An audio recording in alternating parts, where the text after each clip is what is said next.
7h, 9h, Europe 1 matin. L'édito politique sur Europe 1 avec Le Figaro. Bonjour Karl Meus. Bonjour à tous. Karl, les socialistes hier ont adopté leur projet ainsi que la méthode de désignation de leur candidat pour la présidentielle 2027. Alors pour vous, ces choix démontrent l'absence totale de leadership au sein d'un PS qui risque de ne pas figurer au second tour pour la troisième fois de suite. Hier, les socialistes ont eu l'impression de faire un grand pas en avant quand en réalité, ils ont fait 2 pas en arrière. Vous l'avez dit, le Parti socialiste, par la voix de son premier secrétaire Olivier Faure, a présenté hier matin le projet pour 2027, validé jeudi dernier par les militants. Et dans la soirée, le Conseil national de ce parti, son Parlement, a choisi la méthode, la primaire. Les militants devront valider le 9 juillet prochain. Alors présenté comme ça, on peut se dire que les socialistes se sont mis en ordre de marche et qu'à 10 mois du premier tour de la présidentielle, ils sont dans les clous. En réalité, ils sont loin du compte. Savez-vous, Dimitri, combien de personnalités de la mouvance social-démocrate se sont déclarées candidats ou intéressées par la candidature à l'élection présidentielle? On ne doit pas loin de 10, je dirais. Oui, 9. Ouais. Quasiment un tiers des candidats potentiels si on ajoute les 2 écologistes, Marine Tondelier et Delphine Batho. De François Hollande à Philippe Brun, d'Olivier Faure à Jérôme Guedj, de Bernard Cazeneuve à Karim Bouamrane, ils sont tous atteints de présidentialité aiguë. Oula, c'est grave, docteur. Est-ce que ça se soigne? Je crains que ça ne se soigne pas. Moins un parti a de chance de conquérir l'Élysée selon les sondages, plus ses dirigeants sont nombreux à vouloir mener la campagne. Et les socialistes ne sont pas un paradoxe près. Leur projet propose de déprésidentialiser la Ve République et pourtant, ils veulent tous entrer à l'Élysée.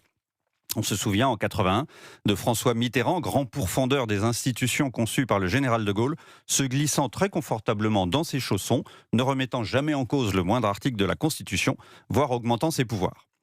Néanmoins, puisqu'ils n'arrivent pas à soigner cette présidentialité aiguë, les socialistes ont décidé de l'éradiquer avec le système qu'ils maîtrisent le mieux, la primaire concoctée aux petits oignons. Mais cette fois-ci, le remède sera renforcé. Il y aura une double primaire pour tenter de n'arriver qu'à un seul candidat de ce bloc de centre-gauche d'ici la fin de l'année. Mais le problème, c'est que ce n'est même pas sûr que ça marche. François Hollande, par exemple, toujours réticent à cette procédure, préfère attendre la fin de l'année pour se décider et fera donc entendre une petite musique différente de celle du candidat qui sortira de ce double processus. De quoi perturber des électeurs de gauche, peut-être les lasser et les envoyer directement chez un concurrent. Comme le disait, mais en parlant du bloc central, un élu de droite, pendant que Jean-Luc Mélenchon avance, nous on fait des comités de liaison. C'est aussi valable pour la gauche, pendant que les insoumis avancent, les socialistes se déchirent. Oui, les socialistes également présenté leur projet hier. Alors hausse du SMIC, taxe Zuckman, régularisation des immigrés, abrogation de la réforme des retraites. On est sur un programme quand même très à gauche. Oui, vous avez raison Dimitri. On sent que la concurrence de Jean-Luc Mélenchon pousse le PS à se radicaliser et à pencher très à gauche. C'est ce que Chloé Ridel, celle qui a préparé ce projet, nomme la gauche radicale de gouvernement. Un bel oxymore. Olivier Faure a expliqué hier, nous n'avons jamais cessé de travailler. Les socialistes sont depuis 10 ans dans l'opposition et leur projet, quand on le regarde comme ça, ne comporte aucune idée originale, surprenante, voire disruptive, comme on dit aujourd'hui. Taxer les riches, régulariser les sans-papiers, revenir sur les retraites, c'est d'un tel classicisme à gauche qu'on se demande ce qu'ils ont fait pendant ces 10 dernières années. Alors on le sait, un programme partisan n'engage pas le candidat, c'est lui qui fera son projet.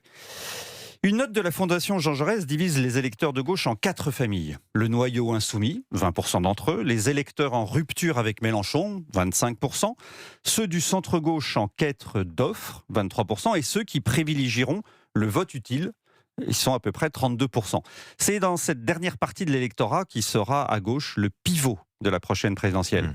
Mais à force de courir derrière Jean-Luc Mélenchon, sans montrer de réelles différences avec lui, en partant plus tardivement que lui, le PS prend le risque de faire terminer son futur candidat de 2027 au même niveau qu'Anne Hidalgo en 2022. 1,75%. Merci Karl Meus. L'édito politique sur Europe 1. La Une du Figaro ce jour, le lynchage de Louis, symptôme de l'ultra-violence chez les jeunes. Merci Karl. Merci.